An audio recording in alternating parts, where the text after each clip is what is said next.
Hey, welcome back to another episode of the Start Something podcast, where we take you behind the scenes of the founder journey, breaking down what it takes and how it can change your life. My name is Bailey. And my name is Shruti, and today we're going to be talking about the power of letting go. And specifically in the context of your life as a founder, there's so many instances and opportunities, is the right word, to let go. So I really wanted to break down what that might look like in your day-to-day experience first. Yeah, this is actually a concern that some of my investors had with me. They actually said, Bailey, our biggest concern for you is your ability to delegate, because I am a recovering perfectionist. I like things done a certain way. Yeah. And one of my investors sat down with me and he said, it's really important that you start delegating because one, there's only so much of you to go around. And two, even if you can technically run this meeting in a way that you like most or in a way that's even marginally more effective, if you can't figure out how to scale yourself and your resources as a business, then you're going to be a really small business forever. Yeah. And what I've learned is one of the most important things is when it comes to delegating is really about building a great team around you and building a team of people that you can really trust.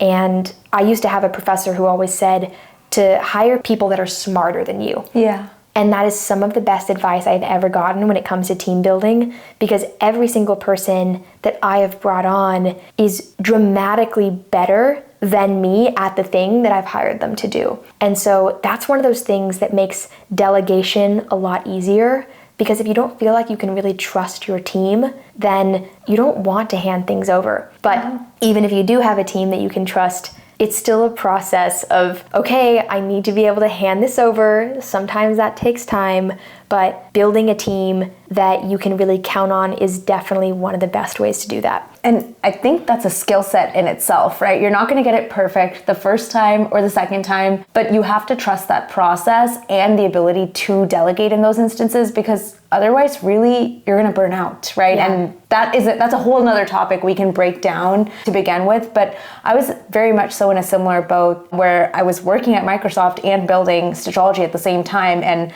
boy, was I all over the place, right? I was barely sleeping. I was doing my 9 to 5. I was doing my 5 to midnight. I don't even know what I was doing. And it was just getting out of control. And so I really, it hit a point where I was A, burning out. B, I wasn't doing a good job because even though I wanted to, because I was handling too much.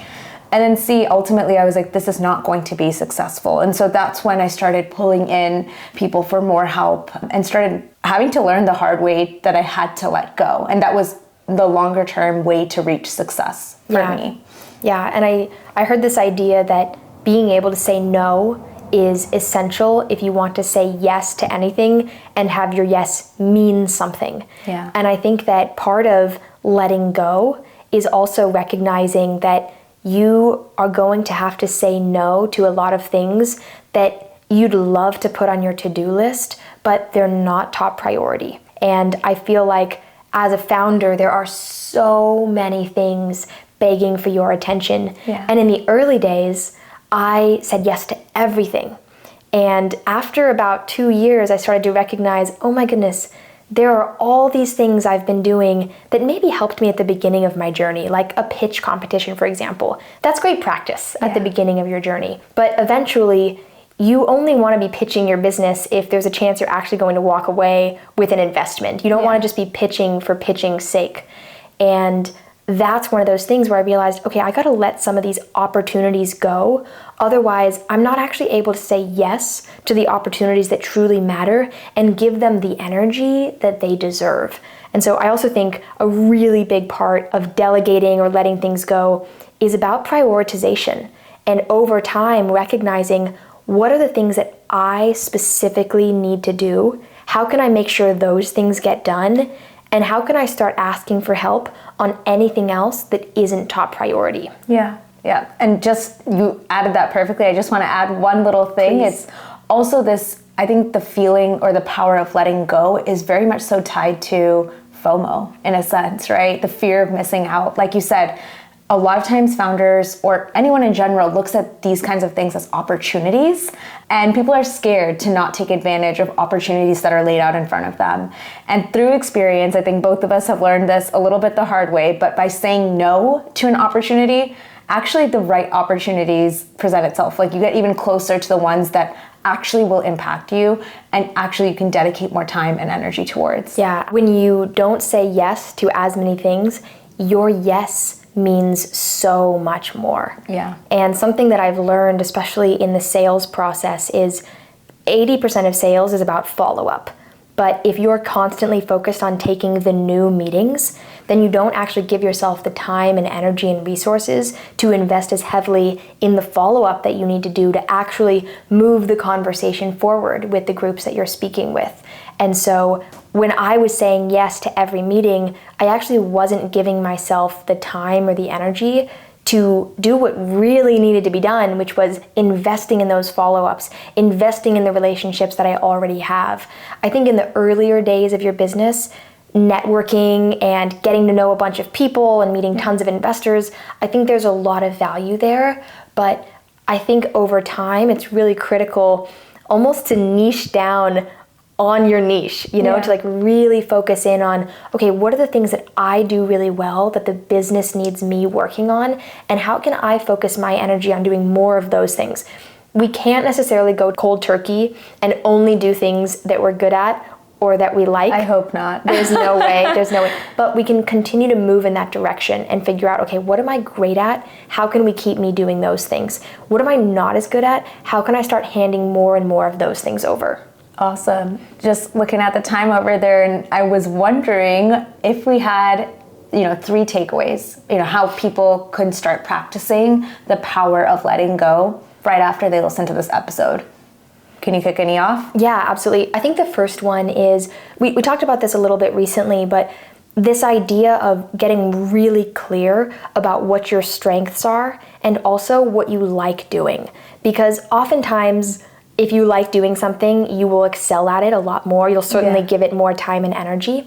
And so I think the first thing is get really clear about what your strengths and what your weaknesses are. Let's say there are things that you are really good at, things that you are really bad at, and things that are kind of in the middle. So those things that are kind of in the middle, that's kind of a wash. Like you could do some of those, someone else could do those things.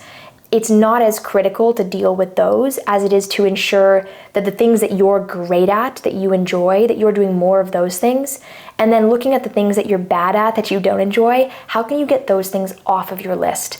And something that I love about working with my team is oftentimes the things that I enjoy are the things that my team members absolutely hate doing. And the things that I don't like doing, they actually love doing. And so sometimes it's easy to get in your head and think, oh, since I like this, everyone must like it. Or since I don't like this, nobody must like it. But actually, when you build your team and you have people who have different skill sets and personality types, they could absolutely love working on the projects that you hate. And so the first step is just getting clear. What do I love and what am I good at? Like, what's my zone of genius that I'm like uniquely excellent at? And what are the things I need to get off my plate right away? Yeah. And so I think that's a really good place to start. And then second, to add and follow up to you, to find those right team members to help supplement your strengths, identify those weaknesses, write them all down. And when you're going through that hiring process and that delegation process, identify what other people's strengths and weaknesses are, right? If you can get really good at doing it for yourself, you'll be pretty darn good at doing it for someone else as well. And so that helps you feed into what are you looking in a team member, whether it's their tactical skill set or their emotional skill set, whatever it might be, write those things down and add that to your job description even if you wanted to. Yeah, and even asking in the interview process, even if you're not at the point where you're hiring people yet, but you're just planning to start something with some friends of yours, start asking people, once you're clear on what your weaknesses are, start asking them how they feel about those tasks. Yeah. You might be shocked to learn that some people totally light up around that aspect. You might have someone who just can't stand looking at a spreadsheet and someone who is totally obsessed with organization, getting those spreadsheets And that's a match. Totally locked in. I know, it's like a match made in heaven. Yeah. It's like, I like buying IKEA furniture, you like building IKEA furniture. Yeah. Perfect. So that's what you really want to be looking for constantly. Yeah. Okay, now we need a third thing. The last thing is practicing as soon as this episode ends. Find one thing today that you can let go of, that you can say no to, that you can consider as an opportunity that you might have wanted it, but you recognize, okay, there's a better one coming my way, or I have enough in front of me right now. Yeah. So just really thinking about what your opportunities look like right now and saying no and letting go. Yeah, absolutely. And the one other thing I want to add on top of that, as almost a metaphor or a physical practice for the same thing, is I think there's really something to be said for letting things go in your physical environment, in your space. And as someone who's very creative, I tend to like things. I like my art studio is there's papers colorful. Everywhere. It's colorful. Outside of my studio, I do feel like things are very organized. But what I have learned is when I physically will start getting rid of things, and I surrender that, I'm like, okay, this is an offering. I want to let more things go emotionally. I want to delegate more. Let me start the process by physically going through a drawer, getting rid of things I don't need.